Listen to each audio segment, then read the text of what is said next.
John. Sandra, let's bring in Arkansas Republican Senator Tom Cotton to talk more about all of this. Senator, the main event on President Biden's schedule this evening there in Saudi Arabia is this big meeting, as we just saw in that pool spray, with Mohammed bin Salman, the Crown Prince of Saudi Arabia. That is a complete 180 from what the president said a couple of weeks ago was going to be the focus of this trip. Listen to what he said back in June. I'm not going to meet with MBS. I'm going to an international meeting, and he's going to be part of it. I'm not going to meet with MBS. I'm going to an international meeting. He has a penchant, this president, of telling the nation what he's not going to do and then doing the opposite. And in doing so, it almost gives the idea that MBS has got the upper hand here. Well, John, it also kind of creates the worst of both worlds. Joe Biden should have never ostracized Saudi Arabia and Mohammed bin Salman. That country has been a partner of ours for 80 years, and a dozen presidents, going back to Franklin Delano Roosevelt, found a way to work with their leaders to help provide safety and prosperity to the American people. That's what Joe Biden should have been doing from the very beginning. But by going down this path, by calling it a pariah state and saying that he wouldn't meet with the Crown Prince, the de facto day-to-day ruler of Saudi Arabia, he only probably antagonizes the Saudis more, and then he still turns around and meets with them when he is there.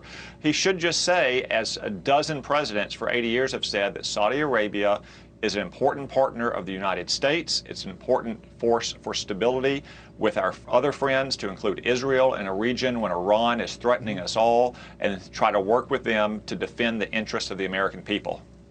So the White House, when it comes to oil, is playing down expectations. Jake Sullivan saying on the trip from Tel Aviv down to Jeddah that there wouldn't be any joint announcement about Saudi Arabia increasing its production of oil, that announcement would be left for OPEC. I can imagine that the American president doesn't want to come down there and sort of dictate what OPEC nations are doing. That's a bit of a sensitive topic. But this idea of Saudi Arabia pumping more oil, many analysts believe that they are either unwilling or unable to do it.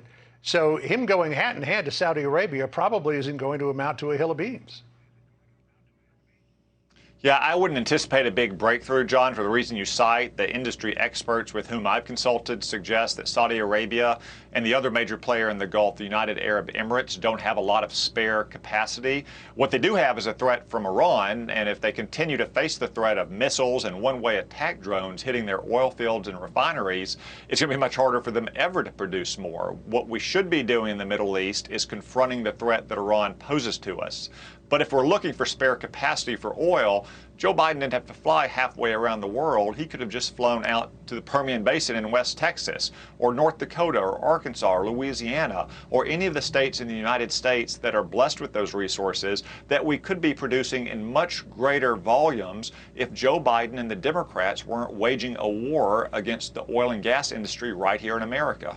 Yeah, as we saw in the report from Lauren Simonetti in the Permian Basin in Texas just a minute ago, she said there's 12 billion barrels of oil in that Permian Basin. And you must have read the same Wall Street Journal editorial that I did, because the Wall Street Journal made the point that the president wouldn't have to go to Saudi Arabia if he hadn't pledged to strangle the U.S. oil and gas industry. The Wall Street Journal writing, Mr. Biden wouldn't need to beg MBS if he shed his climate obsessions and unleashed American oil production. If Mr. Biden can meet face-to-face with MBS, why not do the same with U.S. oil and gas executives and promise them new leases on and offshore, faster permits, and an end to the regulatory war on pipelines and the supply of capital?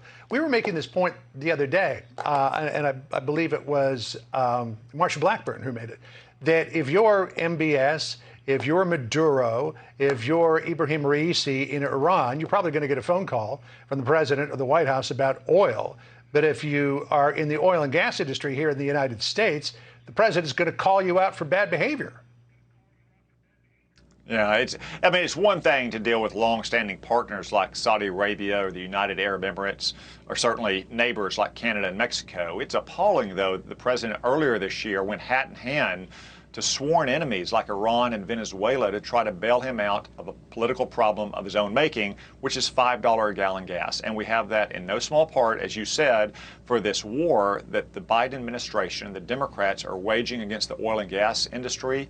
I would say aided and abetted by much of Wall Street. You know, just this week, I sent a letter to Larry Fink at BlackRock, one of the leaders of the so-called climate cartel, which is trying to encourage people not to invest in the oil and gas industry or target major manufacturing companies that use it. That's a pretty blatant violation of the antitrust violation of the antitrust statutes, if you ask me. And all it does is continue to drive up the price of gas or the power to air conditioner to heat your home across the country, because it deprives the industry of desperately needed investments. You know, an oil well or refinery, a pipeline, these are not sandwich shops. You don't just set them up and use them and then take them down. They are multi-billion-dollar investments that take decades. And if the government and Wall Street is threatening to strangle them, we shouldn't be surprised that not a lot of Americans want to put their savings there, and that's a direct contributor to $5 a gallon gas. You sent a letter to Larry Fink about all of that on Wednesday. Have you heard back yet?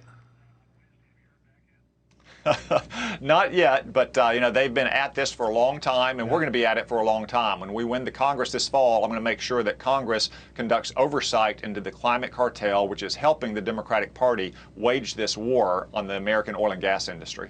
Senator Tom Cotton of the great state of Arkansas, good to talk to you. Have a good weekend. Thank you, John.